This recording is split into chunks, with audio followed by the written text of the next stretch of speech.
The Little Prince by Antoine de Saint-Exupéry. Chapter 14. So then the seventh planet was the Earth.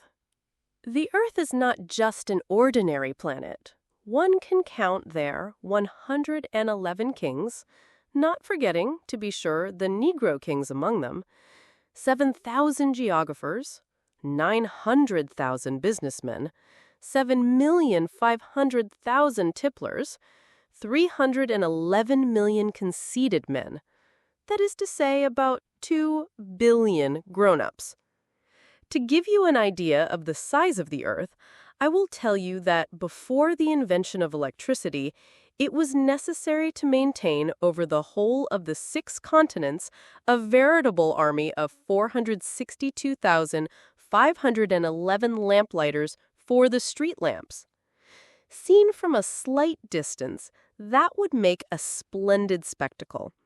The movements of this army would be regulated like those of the ballet and the opera. First would come the turn of the lamplighters of New Zealand and Australia. Having set their lamps alight, these would go off to sleep.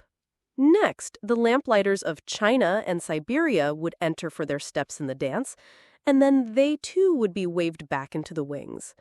After that would come the turn of the lamplighters of Russia and the Indies, then those of Africa and Europe, then those of South America, then those of North America. And never would they make a mistake in the order of their entry upon the stage. It would be magnificent. Only the man who was in charge of the single lamp at the North Pole and his colleague who was responsible for the single lamp at the South Pole, only these two would live free from toil and care. They would be busy twice a year. When one wishes to play the wit, he sometimes wanders a little from the truth. I have not been altogether honest in what I have told you about the lamplighters, and I realize that I run the risk of giving a false idea of our planet to those who do not know it. Men occupy a very small place upon the Earth. If the 2 billion inhabitants who people its surface were all to stand upright and somewhat crowded together as they do for some big public assembly, they could easily be put into one public square 20 miles long and 20 miles wide. All humanity could be piled up on a small Pacific islet. The grown-ups, to be sure, will not believe you when you tell them that. They imagine that they fill a great deal of space. They fancy themselves as important as the baobabs. You should advise them to make their own calculations. They adore figures, and that will please them. But do not waste your time on this extra task. It is unnecessary. You have, I know, confidence in me.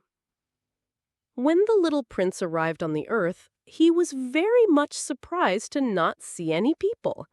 He was beginning to be afraid he had come to the wrong planet, when a coil of gold, the color of the moonlight, flashed across the sand. "Good evening," said the little prince. "Good evening," said the snake. "What planet is this on which I have come down?" asked the little prince. "This is the Earth. This is Africa," the snake answered. "Ah, then there are no people on the Earth?" "This is the desert. There are no people in the desert. The Earth is large," said the snake.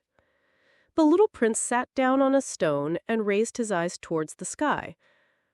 "I wonder," he said, "whether the stars are set alight in heaven so that one day each one of us may find his own again. Look at my planet. It is right there above us. But how far away it is." "It is beautiful," the snake said. "What has brought you here?" "I have been having some trouble with a flower," said the little prince. "Ah," said the snake, and they were both silent. "Where are the men?" The little prince at last took up the conversation again. "It is a little lonely in the desert." "It is also lonely among men," said the snake. The little prince gazed at him for a long time. "You are a funny animal," he said at last. "You are no thicker than a finger." "But I am more powerful than the finger of a king," said the snake. The little prince smiled. You are not very powerful. You haven't even any feet. You can't even travel. I can carry you farther than any ship could take you, the snake said. He twined himself around the little prince's ankle like a golden bracelet. Whomever I touch, I send back to the earth from whence he came, the snake spoke again. But you are innocent and true, and you come from a star. The little prince made no reply. You move me to pity. You are so weak on this earth made of granite. I can help you someday if you grow too homesick for your own planet. I can... Oh, I understand you very well. But why do you always speak in riddles? I solve them all, the snake said. And they were both silent.